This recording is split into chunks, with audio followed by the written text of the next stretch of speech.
माएँ जो हैं वो आजकल बिजी होती हैं, फादर्स तो ऑब्वियसली पहले से बिजी थे तो अब भी बिजी होता है। होना ये चाहिए बच्चों के साथ कि सुबह का नाश्ता हो, फिर मिड मॉर्निंग हो, फिर लंच हो, फिर इवनिंग और डिनर हो। बहुत मोटा भी ना हो, बहुत दुबला भी ना हो, लेकिन तंदुरुस्त हो। हेलो अस्सलाम वालेकुम, मैं और आप देखें हमारी वेब। आज मैं मौजूद हूँ डॉक्टर आयशा की क्लिनिक में, जो कि एक कंसल्टेंट न्यूट्रिशनिस्ट है। उनसे आज हम बात करेंगे बच्चों के बारे में कि बच्चे अगर स्किनी हैं, या हमारे पाकिस्तान में तो ज़्यादा बच्चे स्किनी होते हैं, और अगर कोई बच्चा थोड़ा मोटा भी है या अनहेल्दी है वो, तो उसको किस तरह से डाइट के थ्रू, न्यूट्रिशन के थ्रू जो है वो बेहतर कर सकती है माएँ। तो अस्सलाम वालेकुम। वालेकुम अस्सलाम, बिल्कुल ठीक ठाक। अच्छा डॉक्टर साहब, बच्चे सबसे ज़्यादा इंपॉर्टेंट जो माओं का कंसर्न होता है कि बच्चे जो हैं वो सही से खा नहीं रहे, सही से पी नहीं रहे। तो आजकल देखा ये गया है कि बच्चे बड़े पतले पतले। माएँ जो हैं वो आजकल बिजी होती हैं, ठीक है। फादर्स तो ऑब्वियसली पहले से बिजी थे तो अब भी बिजी होता है। तो माएँ जो हैं उनको वो वाली आदत नहीं डाल पाने में रख पाती हैं, किसी तरीके से मैनेज कर पाती हैं, वो भी जॉब्स पे होती हैं, तो वो इतना नहीं मेहनत कर पाती शायद, कि उनको बस यही लगता है कि शायद बच्चा इसी में खुश है कि वो एक दफ़ा फूड डिलीवरी ऑर्डर करके मंगवा ले और वो खा ले। वरना बेसिकली होना ये चाहिए बच्चों के साथ कि सुबह का नाश्ता हो, फिर मिड मॉर्निंग हो, फिर लंच हो, फिर इवनिंग और डिनर हो, और बच्चा साथ साथ खा रहा हो। तो वो एक बहुत मोटा भी ना हो, बहुत दुबला भी ना हो, लेकिन तंदुरुस्त हो। प्लस उनका स्क्रीन टाइम बहुत ज़्यादा है। स्क्रीन टाइम चाहे वो टेलीविजन का हो, चाहे मोबाइल्स का हो, तो उसमें भी उनको ख्याल ही नहीं रहता। वो इतने क्रेजी हो जाते हैं अपने स्क्रीन टाइम की वजह से, they're not really very careful about their health, और वो सही से खाते पीते नहीं हैं। अच्छा, एक बच्चा है जिसकी उम्र तकरीबन 8 से 10 साल का बच्चा है, तो उसको खाने में माँ को क्या देना चाहिए? मतलब फॉर एग्जांपल सुबह नाश्ता है तो नाश्ते में वो क्या खा सकता है? देखिए, 8 से 10 साल अगर आप उम्र बता रहे हैं तो वो अपनी एक भरपूर ग्रोइंग एज में जी।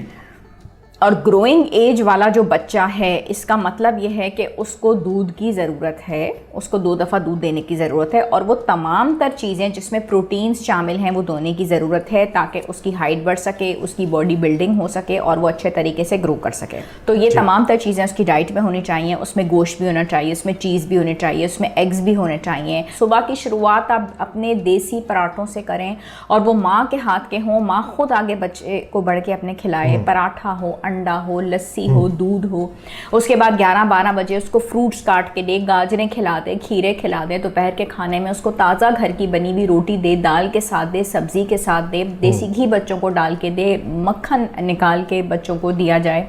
शाम के टाइम पे बच्चों को चहलकदमी कराई जाए। बाहर बच्चे नहीं जा सकते, ठीक है, थोड़ी सी हो, घर के अंदर हो फिजिकल एक्टिविटी। छोटे छोटे कामों में बच्चों को बुला के किचन में अपने साथ इन्वॉल्व कराया जाए। बेटा आओ, टेबल लगा दो, ये चीज़ें कट करके दो। इन सारी चीज़ों में बच्चों को इन्वॉल्व किया जाए। और उसके बाद शाम के टाइम में बच्चों को ग्लास ऑफ मिल्क अगेन देना चाहिए, एक सुबह और शाम के टाइम पे, वरना सुबह और रात के टाइम पे। और साथ में उनको बजाइए कि हमने बच्चों को बहुत ज़्यादा नूडल्स और पास्ता की तरफ लगा दिया, जिसमें अननेसेसरली बच्चों को कार्बोहाइड्रेट्स मिलते हैं विच आर नॉट हेल्दी। बच्चों को फ्रूट्स देने चाहिए, उनको सब्जियाँ देनी चाहिए, सैलड्स देनी चाहिए, वरना बॉइल्ड चिकपीस दे दें, मकई दे दें उनको। तो उनको आपने योगर्ट दे दिया, कैल्शियम दे दिया। और उसके बाद अगर दोपहर में दाल सब्जी है तो रात में गोश्त हो। हफ्ते में 2 से 3 दफ़ा मटन हो सके, 1 दफ़ा चिकन रख लीजिए, 1 दफ़ा फिश रख लीजिए, ताकि एक बैलेंस्ड प्रोटीन से भरपूर उनकी डाइट हो, उनकी ग्रोथ बहुत अच्छी रह सके और जहनी नशोनुमा भी। ठीक। अच्छा डॉक्टर साहब, कुछ बच्चे जो है ना कंप्लेन करते हैं वो होने की कि मैं थक गया हूँ, थोड़ा सा भागा, थक गया, ये हो गया, फलाना हो गया, या स्कूल जाते हैं तो वापस आके सो जाते हैं, इतना लंबा सोते हैं कि भाई सो ही रहे। तो ये इन बच्चों की क्या डाइट इनको बेहतर कर सकती है या क्या है? कि बच्चे अक्सर कंप्लेंट करते हैं टांगों में दर्द की, यही बात और कई दफ़ा कुछ भी नहीं निकलता, सिंपली पानी की कमी होती है। बच्चे पानी नहीं पीते और उनको ये एहसास ही नहीं होता कि पूरा दिन, माओं को भी नहीं पता चलता कि बच्चे ने आधा ग्लास भी पानी नहीं पिया, और कुछ भी नहीं निकलता। आपने उनको मुसलसल आदत डालनी है कि 6 से 7 से 8 ग्लास पानी पीना है। ये 4 चीज़ें आप बच्चों की मॉनिटर करें, कभी आपको लाइफ में प्रॉब्लम नहीं होगी। अच्छा, एक बहुत इंपॉर्टेंट और लास्ट सवाल मेरा कि आजकल कोविड है, तो बच्चे जो हैं अभी ग्रोइंग एज में जो है, इनके इम्यून सिस्टम को और स्ट्रॉन्ग करने के लिए क्या डाइट होनी चाहिए, क्या खाना चाहिए उनको? डाइट में इनके प्रोटीन्स हों, कार्बोहाइड्रेट्स हों, फैट्स हों, विटामिन्स हों, मिनरल्स हों, ये सारी मिल के बैलेंस डाइट बनती है। इनके ब्लड टेस्ट, इनके हीमोग्लोबिन लेवल्स, इनके कैल्शियम लेवल्स, इनके थायराइड लेवल्स, ठीक है, ये 3 टेस्ट इनके ज़रूर होने चाहिए, हीमोग्लोबिन लेवल्स।